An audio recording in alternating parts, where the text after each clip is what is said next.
The little engines were busy clearing their railway of leaves and broken branches. Peter, Sam and Rusty often worked together. One day, Rusty helped Peter, Sam to a water tower. And once there, whistled goodbye. Peter, Sam felt much better after his long drink, but the trucks were bored. Let's break away, they giggled. Their loads were heavy and the couplings old. What a snap.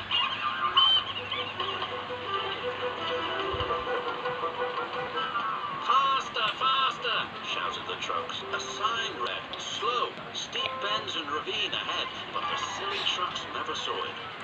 Then it was too late.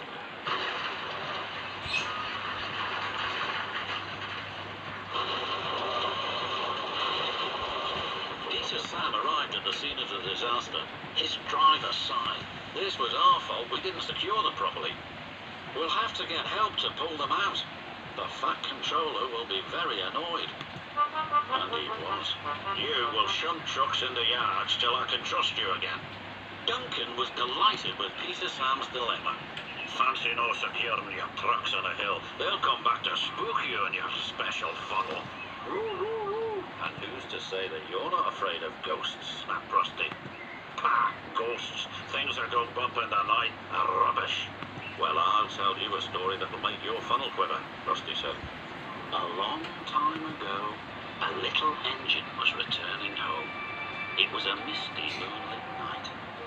As the engine crossed the old iron bridge, he suddenly lost control and plunged over the side into the swamps below.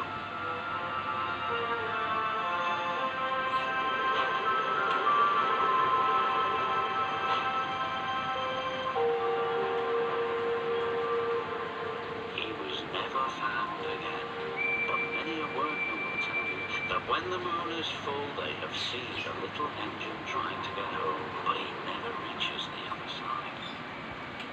So what do you think of that, Duncan? Ah, nonsense, replied Duncan, and he puffed away. Never mind him, Peter, Sam. He'd be frightened if he really saw a ghost. This gave Peter, Sam's driver an idea. Let's play a trick on Duncan. The next day, he spoke to Duncan's driver and fireman, who agreed. We'll do it tonight, they said. Duncan had to take coal trucks to the slate mines, and then bring slate trucks back. Duncan's driver decided as part of the plan to cross the old iron bridge. Haunted bridge, pah, snorted Duncan. It's as tame as a pet rabbit. But all the same, he kept thinking about Rusty's story. When dusk fell, he was keen to leave. If we don't go now, Skarloey will take my favourite place in the sheds. We can't go back until we've collected all the trucks, his driver replied. He could see their plan was working, because Duncan was nervous.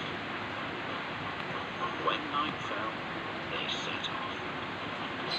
The moon was full, and the mists were rising around the old iron bridge.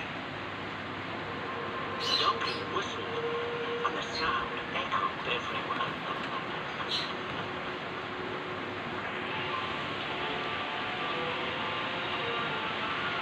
Then ahead, he saw flickering lights. His driver knew they were only little insects that shine brightly at night, but to Duncan, they looked like an engine.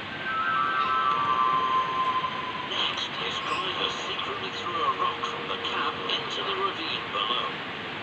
It's the ghost! Take me back, please! When Duncan reached the safety of his shed, he closed his eyes tightly. Spooked, are you, Duncan? Laughed his driver. No, wailed Duncan, I'm asleep, and refused to open his eyes. He did, though, when he thought his driver wasn't looking, just to make sure that he